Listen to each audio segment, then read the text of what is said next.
बिस्मिल्लाहिर्रहमानिर्रहीम।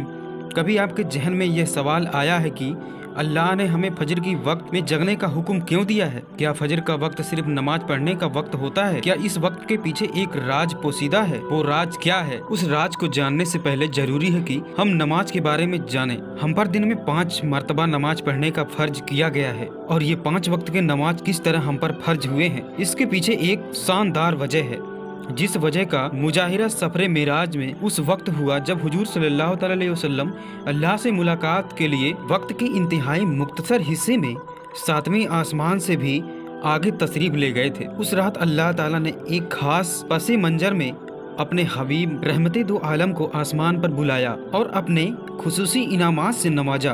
उस मुबारक सफर में अल्लाह ताला ने अपने खुरबे खास से नवाजा, अंबिया इकराम से मुलाकात करवाई, जन्नत और जहन्नुम का मुशाहिदा करवाया और नेकियों के अजर सवाब और बुरों के अंजामों अजाब का नज़ारा करवाया। उस अजीम सफ़र में बहुत से इनामात से नवाजा गया, जिनमें से एक खास इनाम उम्मत के लिए नमाज का तोहफा भी है और क़यामत तक के लिए इंसानों को अपने माबूद और खालिक के करीबतर करने का अजीम तोहफा और इबादत यानी नमाज उसी सफ़र में अता की गई। मिराज की रात जब आप सल्लल्लाहु अलैहि वसल्लम को 50 वक्त नमाजों का हुक्म हुआ तो हज़रत मूसा अलैहिस्सलाम के कहने पर आपने अल्लाह ताला से 50 वक्त नमाजों में नरमी की दरख्वास्त की और ऐसे कई बार हुआ, यहाँ तक कि अल्लाह ने उम्मत मुहम्मदिया के लिए दिन में 5 वक्त नमाजों का हुक्म दिया, जिसके बाद भी हज़रत मूसा अलैहिस्सलाम ने आप सल्लल्लाहु अलैहि वसल्लम को 5 वक्त के नमाजों में भी कमी के लिए अल्लाह के पास एक बार फिर जाने की सलाह दी। लेकिन तब आप सल्लल्लाहु अलैहि वसल्लम ने फरमाया कि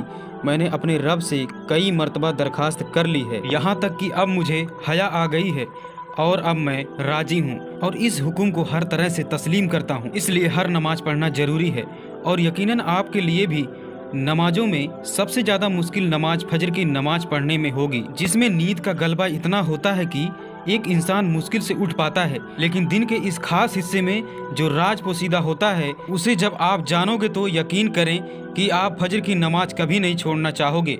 दुनिया में कई ऐसे लोग हैं जिन्हें स्लीप डिसऑर्डर या बेखाबी की शिकायत होती है, जिसमें वो सारी रात सो नहीं पाते हैं, यानी उसे नींद न आने की बीमारी होती है और पूरा दिन काम काज करके जब रात को भी सो नहीं सकते हैं, तब कई तरह की जहनी और जिस्मानी बीमारियां जन्म लेती हैं और इस स्लीप डिसऑर्डर का शिकार आज हर दूसरा तीसरा इंसान हो रहा है, जिसकी बड़ी वजह अल्लाह के अहकामात को पीछे छोड़कर दुनिया के रंगीनियों के पीछे भागना है, जिससे कई तरह की जहनी और जिस्मानी बीमारियां जन्म लेती हैं और इस स्लीप डिसऑर्डर का शिकार आज हर दूसरा तीसरा इंसान हो रहा है। सारी रात जगने के बाद फजर के करीब कुछ देर नींद आ जाती है, लेकिन वो नींद जिस्म को पूरी तरह से सुकून नहीं करती है, जिसकी वजह से अक्सर लोग जागते रहते हैं और हर किस्म की दवाइयों का इस्तेमाल के बावजूद भी जब वो सो नहीं पाते तो वो अल्लाह से ये सवाल जरूर करते होंगे कि ऐ अल्लाह, मुझे नींद क्यों नहीं आती है?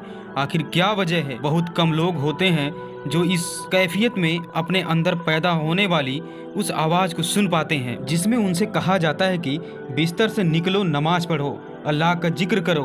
और यकीन करें, जो लोग इस आवाज़ को सुन पाते हैं और इस पर अमल करते हैं, उन्हें ताहयात कभी भी स्लीप डिसऑर्डर की शिकायत नहीं होगी। इस हवाले से एक सूफी नज़म है जिसे एक अमेरिकन मुसन्निफ यानी किताब के लिखने वाले ने तर्जुमा किया, जिसका टाइटल है don't go back to sleep, यानी दोबारा मत सो जाना। सुबह की ठंडी हवाएं एक राज लाती है तुम्हारे लिए, दोबारा मत सो जाना। खुद से पूछो तुम क्या चाहते हो, दोबारा मत सो जाना। लोग दरवाजे की चौखट से आ जा रहे हैं, जहां 2 दुनियाएं मिलती हैं, वो दरवाजा गोल और खुला है, दोबारा मत सो जाना।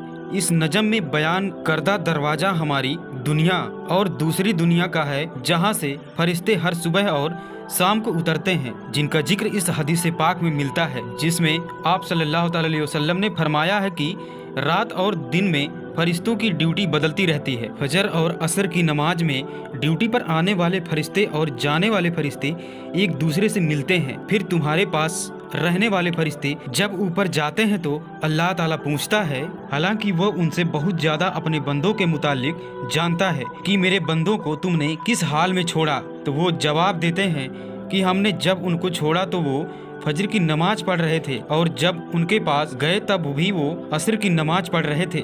फजर और असर की नमाजों की औकात में सोने से मना करने के पीछे भी एक बड़ी वजह है, और वो ये है कि साइंस कहता है कि सुबह सूरज तुलू होते वक्त और शाम को गुरूब होने से पहले सोना नहीं चाहिए, क्योंकि सुबह के वक्त जमीन पर ऑक्सीजन बहुत ज़्यादा तादाद में होती है, जिस वक्त का माहौल तरोताज़ा होता है, और ये ऑक्सीजन आपको दिन भर में फिट रखने के लिए इंतहाई ज़रूरी होती है। तो जो उस वक्त सो जाता है वो ताज़ा ऑक्सीजन से महरूम रह जाता है, और असर के वक्त जमीन पर ऑक्सीजन की कमी हो जाती है। जो सो जाता है उसको ऑक्सीजन की मात्रा कम ही मिल पाती है, जिसकी वजह से जब वो जागता है तो उसके सर में दर्द और तबीयत बोझल हो जाती है। और यही बड़ी वजह है कि दीन इस्लाम में इन दोनों औकात में सोने से मना फरमाया गया है। रसूलुल्लाह सल्लल्लाहु अलैहि वसल्लम ने फरमाया, तुलिये शम्स से पहले और गुरूबे शम्स से पहले नमाज अदा करने वाला जहन्नुम में हरगिज दाखिल नहीं होगा। नमाज फजर के बारे में ऐसे बेशुमार फजाइल और भी हैं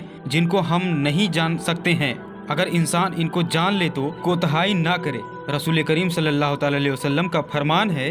दूसरी तरफ इनकी अदायगी में कितनी सुस्ती और लापरवाही बरती जाती है। अल्लाह ताला हम सबको 5 वक्त नमाज पढ़ने की तौफीक अता फरमाए। मेरे प्यारे दोस्तों, उम्मीद करता हूँ कि आज की यह वीडियो आपको बहुत पसंद आई होगी। अगर वीडियो पसंद आई हो तो वीडियो को लाइक करके चैनल को जरूर सब्सक्राइब कर लें, ताकि ऐसी वीडियो आपको मिलती रहे। और जाते जाते एक प्यारा सा कमेंट करके जरूर बताना कि ये आपको यह वीडियो कैसे लगी। सो मिलते हैं किसी और न्यू वीडियो के साथ, तब तक अपना ख्याल रखिए। अस्सलाम वालेकुम रहमतुल्लाहि व बरकातहू।